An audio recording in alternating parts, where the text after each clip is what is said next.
सभी को knowledge study में आज फिर से जो है वो चौपाई 3 कक्षा 10 हिंदी पाठ्य पुस्तक पार्ट 2 राम लक्ष्मण परशुराम संवाद का जो चौपाई 3 है उसका भावार्थ लेकर आए हैं। तो चलिए, इसमें कुछ कठिन शब्द जैसे पहले यहाँ पे दिया हुआ बिहसी, बिहसी का यहाँ पे अर्थ जो है वो हंसकर है। फिर यहाँ पे महाभट्ट जो है वो महाभट्ट का अर्थ होता है महान योद्धा। मैं कुछ ही शब्दों का निवारण बता रहा हूँ क्योंकि इस समय काफ़ी ज़्यादा जाता है। कुम्हड़बतिया का अर्थ यहाँ पे होता है बहुत कमज़ोर या फिर निर्बल व्यक्ति। कुठारू का अर्थ यहाँ पे होता है कुल्हाड़ी से या फिर फरसा जिसको हम लोग बोलते हैं। एक द्वार में तर्जनी का यहाँ पे अर्थ जो होता है अंगूठा से होता है। तो ये हुआ यहाँ पे। अब जब इसका जो वो थोड़ा सा वाचन फिर जो वो भावार्थ। बिहसी लखनु बोले मृदबानी यह मुनिषि महाभट्ट मानी। पुनि पुनि मोहि देखाव कुठारी चहत उड़ावन फुकी पहारू।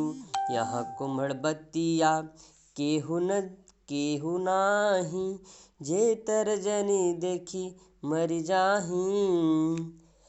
तो यहाँ पे लक्ष्मण जी जो है वो परशुराम की डेंगे को सुनकर, जब परशुराम जो है वो डेंगे अर्थात जब फेंकते हैं कि मैं सहस्त्रबाहु को परास्त किया, मैं जब अपने इस फारसा से पूरे क्षत्रिय कुल का नाश किया, तो ये सारे बातों को सुनकर जो है वो लक्ष्मण मुस्कुराते हुए बड़े प्रेम भरे स्वरों में बोलते हैं कि परशुराम तो जाने माने योद्धा निकले, परशुराम तो जाने माने योद्धा निकले, आप तो अपना फरसा दिखाकर ही मुझे जो वो डराना चाहते हैं। लक्ष्मण बोल रहे हैं कि आप तो बड़े जाने माने योद्धा निकले, हम तो आपको जब एक साधारण ऋषि समझ रहा था, लेकिन जब आपके डेंगे के सुनकर अब ऐसा लग रहा है कि आप तो एक जाने माने योद्धा हैं।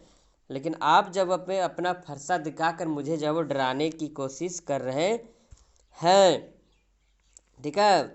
लक्ष्मण को लग रहा कि मानो जब वो मानो फूक डराना चाहते हैं, फूक मारकर डराना चाहते हैं, अर्थात फूक मारकर डराना अर्थात थोड़ी सी शक्ति में असंभव कार्य को कर देना।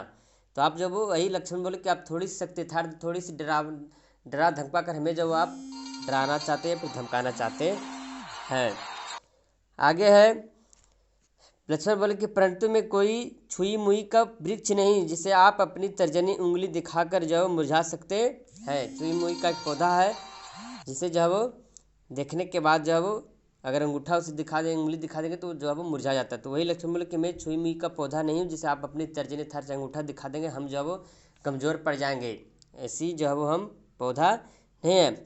आगे बोल रहे हैं कि मैं आपकी इन बड़ी बड़ी डींगों से डरने वाला नहीं हूँ, अर्थात लक्ष्मण बोले कि मैं आपकी बड़ी बड़ी डींगों से डरने वाला नहीं हूँ। तो डींगे अर्थात अपने आप का गुणगान करना, क्योंकि आप पिछले चौपाई में पढ़ेंगे कि परशुराम ने किस तरह से अपने आप का गुणगान किया था, किस तरह से उन्होंने क्षत्रियों का नाश किया था, किस तरह सहस्त्रबाहु राजा का जब वो सर काटा था, अपनी माँ का जब वो सर काटा था। तो इस तरह से जो उन्होंने अपने आप को जो वो एक प्रकार से वीर योद्धा बताए थे परशुराम ने।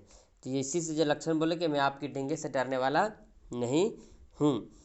अब आगे पंक्ति में जो कहा गया है कि यहाँ पे चले आप जो शब्द शब्द का अर्थ जो वो बुक में ही देख लेंगे, सीधा जो उच्चारण करते हैं फिर भावार्थ तकते हैं। देखी कुटारू सरासन बानम मैं कछहु कहा सहित अभिमानम।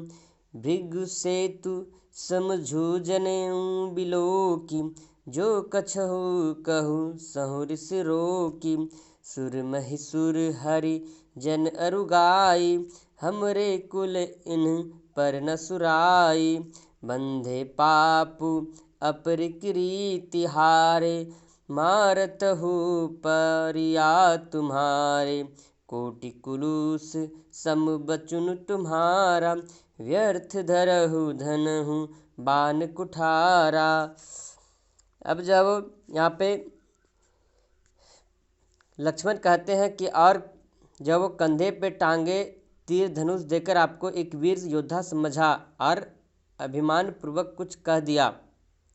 यहाँ पे जब लक्ष्मण जो है वो कह रहे हैं कि मैं तो आपको जो है वो जब देखा आपके कंधे पे टंगा तीर धनुष तो मैं तो आपको एक वीर योद्धा समझ रखा था, और अभी मानपूर्वक जो है वो कुछ कह दिया। आपको ऋषि भृगु का पुत्र मानकर एवं कांधे पर जनेऊ देखकर आपके द्वारा किए गए सारे अपमान सहन कर लिए और क्रोध की अग्नि को जलने नहीं दिया। अर्थात लक्ष्मण कह रहे हैं यहाँ पे कि आपको जो है वो जब आपके कांधे पे एक तीर धनुष देखा तो जो है वो आपको हमने जो है वो अपमान नहीं किया बल्कि अभिमान के यथार्थ इज्जत पूर्वक जो है वो कुछ कह दिया।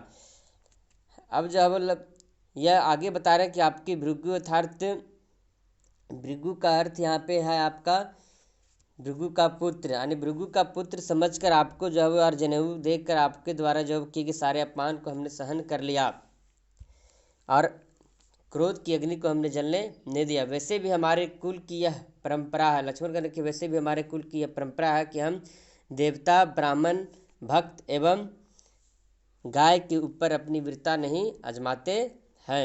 इनका कहने मतलब कि हम देवता, ब्राह्मण, भक्त एवं गाय पे जब कभी अपनी ताकत या फिर अपनी वीरता को अपनाते नहीं, उनके साथ हम युद्ध कभी नहीं करते हैं। तो लक्ष्मण आगे बोलते कि आप तो ब्राह्मण हैं और मैं आपका वध करूँ तो पाप मुझे ही लगेगा।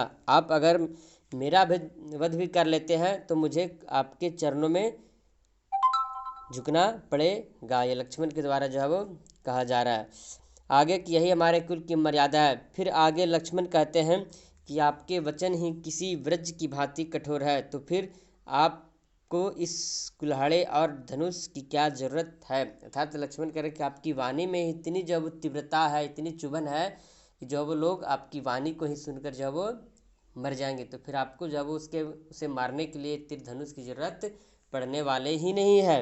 आगे तो ये था। अब जब आगे चलते हैं यहाँ पे नेक्स्ट में आपका है थोड़ा सा बचा हुआ है जो आपका है दोहा। तो दोहा जो है वो दोहा यहाँ पे नहीं आया है, तो दोहा का परिभाषा जो है भावार्थ जो है उसको हम सिर्फ बताते हैं। दोहा बुक में देख लेंगे। जो दोहा जो है लिखा हुआ 2 पंक्ति, जो बिलो के अनुचित केहू छमहु महामुनि धीर, सुनी सरोस भृंग समनि बोले गिरा गंभीर। तो इसी का है यहाँ पे ये।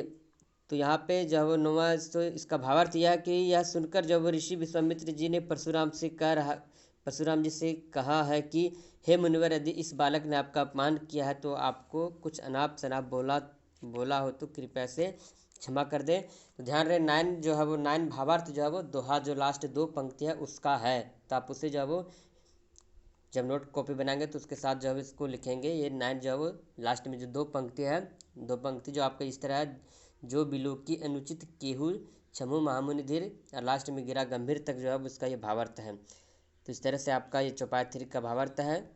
तो आप जो है इसको कॉपी में नोट करें, इसका जो है नोट कॉपी बनाएं और पढ़ें और अपने से खुद अध्ययन करें ताकि आपको अच्छी तरीके से समझ में आ जाए। धन्यवाद।